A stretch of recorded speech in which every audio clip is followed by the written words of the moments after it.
ಆತ್ಮೀಯ H16 news ಅರ್ಥಾತ್ ಸೀತಾರಾಮ್ ನ್ಯೂಸದ ವೀಕ್ಷಕರೇ, ನಾನು ನಿಮ್ಮವ ಎಂ ಆಯುಧ ಮಲ್ಲಪ್ಪ ಜೊತೆ ಅವರು.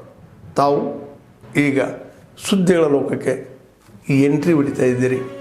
ಈ ಸುದ್ದಿಗಳನ್ನು ಪ್ರತಿಯೊಂದು ನೋಡೋ ಜೊತೆಗೆ ನಿಮ್ಮ ಅಭಿಪ್ರಾಯಗಳನ್ನು ಹಚ್ತಾ ಇರಿ. ಯಾಕಂದರೆ ಈ ಸುದ್ದಿಗಳು ನಿಮಗಾಗಿ, ನಿಮ್ಮ ಬದುಕಿಗಾಗಿ, ನಿಮ್ಮ ವೈಚಾರಿಕೆಗಾಗಿ, ನಿಮ್ಮ ತಿಳುವಳಿಕೆಗಾಗಿಯೂ ನಿಮಗೂ ಗೊತ್ತು. ಜೊತೆಗೆ ನಮಗೂ ನಿಮ್ಮೊಂದಿಗೆ ಇದೊಂದು ಮಾತಾಡುವಂಥ ಜೊತೆಗೆ ಸುದ್ದಿಗಳನ್ನು ಬಿಡುವಂಥ ಕೆಲಸ. ಈ ಕೆಲಸದಲ್ಲಿ ನಾವು ನಿಮ್ಮೊಂದಿಗಿದ್ದೀವಿ ಅಂತ ಹೇಳ್ತಾ ನೋಡ್ತಾ ಇರಿ ಈ ಸುದ್ದಿಗಳನ್ನು. ಪ್ರದೇಶ ಕಾಂಗ್ರೆಸ್ ಕಮಿಟಿ ಅಧ್ಯಕ್ಷರು ಸಿದ್ದರಾಮಯ್ಯ ಮನೆಯಲ್ಲಿ ಭೇಟಿಯಾಗಿ ಎಷ್ಟು ಬ್ರೇಕ್ಫಾಸ್ಟು ಹೊಟ್ಟೆ ತುಂಬಿ ಮಾಡಿದ್ರು ಅಷ್ಟೇ ಹೊಟ್ಟೆ ತುಂಬಿ ಮಾತುಕತೆನೂ ಮಾಡಿದ್ದಾರೆ ಮತ್ತು ಒಂದು ಅಂಡರ್ಸ್ಟ್ಯಾಂಡಿಂಗ್ ಬಂದಿದ್ದಾರೆ. ಹಾಗಾಗಿ ಆ ವಿಷಯ ಇವತ್ತು ಚರ್ಚೆ ಮಾಡೋದು ಒಂದು ಪರಿಣಾಮ ಬಂದಿದೆ ಅಂತ ನಾನು ಭಾವಿಸ್ತೇನೆ. ಆದಾಗ ಪ್ರಾಧಾನ್ಯತೆ ಕೊಡಬೇಕಾಗ್ತಿದೆ. ಉತ್ತರ ಕರ್ನಾಟಕದ ಸಮಸ್ಯೆ, ಕರಾವಳಿ, ಉತ್ತರ ಕರ್ನಾಟಕ, ಇದರ ಸಮಸ್ಯೆ ಚರ್ಚೆ ಮಾಡಲಿಕ್ಕೆ ಪ್ರಾಧಾನ್ಯತೆ ಕೊಡಬೇಕಾಗಿದೆ. ನಾನು ಆ ದಿಕ್ಕಿನಲ್ಲಿ ಪ್ರಯತ್ನ ಮಾಡ್ತೇನೆ. ನಾನು ಒಂದು ಮಾತು ಹೇಳ್ತೇನೆ, ಯಾರು ಮುಖ್ಯಮಂತ್ರಿ ಆಗಬೇಕು ಯಾವುದಿಲ್ಲ ಅದು ಹೈಕಮಾಂಡ್ ನಿರ್ಮಾಣ ಮಾಡ್ತದೆ. ಇವತ್ತು ಮುಖ್ಯಮಂತ್ರಿ ಕುರ್ಚಿ ಖಾಲಿ ಇಲ್ಲ. ಹಾಗಾಗಿ ನಾನು ಆಗ್ತೇನೆ, ನೀವು ಆಗುವುದಿಲ್ಲ ಅಂತ ಹೇಳೋದು ಸರಿಯಲ್ಲ. ಅದನ್ನು ಭಾವಿಸ್ತೇನೆ. ಭಾಳ ಮನಸ್ಸಿಗೆ ನೋವಾಗಿದೆ. ಪುನಃ ನಿನ್ನೆ ಇಡಿ ಅವರು ನಮ್ಮ ನಾಯಕಿ ಶ್ರೀಮತಿ ಸೋನಿಯಾ ಗಾಂಧಿ ವಿರುದ್ಧ ಭಾಗದ ಜನರು ಭಾಳ ಬೇಡಿಕೆ ಇತ್ತು, ಸಮುದಾಯ ಭವನವನ್ನು ಮಾಡಬೇಕು ಅಂತಂದು. ಅದಕ್ಕೆ ಕನಿಷ್ಠ ಒಂದು 50 ಲಕ್ಷ ರೂಪಾಯಿ ಇಟ್ಟಿದ್ದೀವಿ. ಇದು ನಮ್ಮ ಅವಧಿ ಒಳಗನ ಆಗಿದ್ದು ಗೋಡಾನು 1,25,00,000.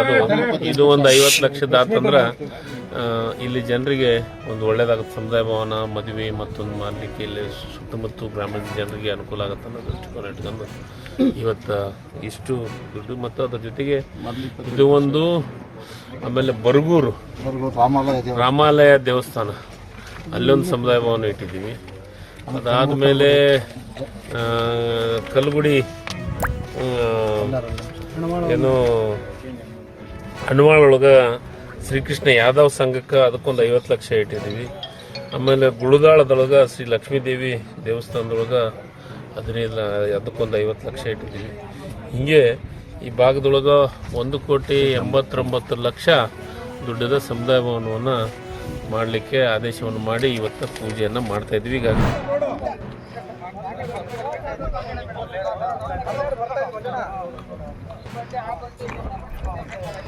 ಹಂಗಾರೆ ಅದೇ ರೋಡಕ್ಕೆ ಬಂದ್ಬಿಡೋಣ. ಅದೇ ರೋಡಕ್ಕೆ ಬರ್ರಿ, ಅವ್ರು ಹೇಳ್ತಾರೆ ನೋಡಿ, ಆ ರೋಡಕ್ಕೆ ಕೆರೆ ಹತ್ರನೇ ಬರ್ತಪ್ಪ.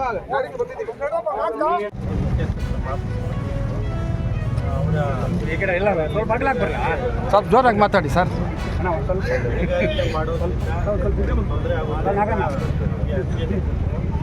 ಅದ್ರ ಬಗ್ಗೆ ನಾವು ಮೇಡಮ್ ಅದನ್ನು ನಾನು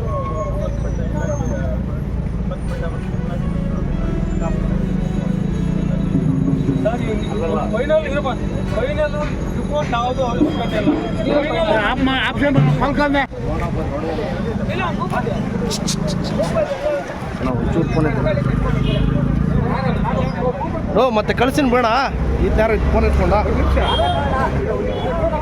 ಅಣ್ಣ. ವೇದ ಪಾಠಶಾಲೆ ಹತ್ರ ನಮ್ಮೆಲ್ಲರಿಗೂ ಊಟದ ವ್ಯವಸ್ಥೆ ನಡೀತಾ ಇದೆ. ನಾವುಗಳೆಲ್ಲರೂ ಊಟ ಮಾಡೋಣ, ನಮ್ಮ ಸ್ವಸ್ಥಾನಗಳಿಗೆ ತೆರಳೋಣ. ನಾವು ಧರಿಸಿರುವಂತಹ ಮಾಲೆಯಲ್ಲಿ ಸ್ವತಃ ಶ್ರೀ ಆಂಜನೇಯ ಸ್ವಾಮಿ ಆವಾಹನೆಯಾಗಿರುತ್ತೆ. ನಾವು ಆ ಮಾಲೆಯನ್ನ ಎಲ್ಲೇ ಎಸೆಯೋದು ಬೇಡ.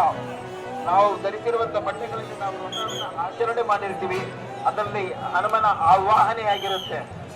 ಹಾಗಾಗಿ ಈ ಪವಿತ್ರವಾದ ಬಟ್ಟೆಯನ್ನ, ಪವಿತ್ರವಾದ ಮಾಲೆಯನ್ನ ನಾವು ತಗೊಂಡು ಮನೆಗೆ ಹೋಗಬೇಕು. ಮುಂದಿನ ವರ್ಷ ಉಪಯೋಗಿಸಬೇಕು. ಅದನ್ನು ಇಲ್ಲೆಲ್ಲೋ ಬಿಟ್ಟು ಹೋಗೋದಾಗ್ಲಿ, ಮತ್ತೆಲ್ಲೋ ಎಷ್ಟೋಗೋದಾಗ್ಲಿ ಮಾಡಬಾರ್ದು. ನಾವು ಮಾಡೋದ್ರಿಂದ ಹನುಮನಿಗೆ ಅವಮಾನ ಮಾಡಿದಾಗೆ ನಾನು ವ್ರತ ಆಚರಣೆ ಮಾಡಿದ್ದೀನಿ. 11 ದಿವಸ, 21 ದಿವಸ, 9 ದಿವಸ, 5 ದಿವಸ, 41 ದಿವಸಗಳ ಕಾಲ ವ್ರತವನ್ನು ಆಚರಣೆ ಮಾಡಿರ್ತೀವಿ.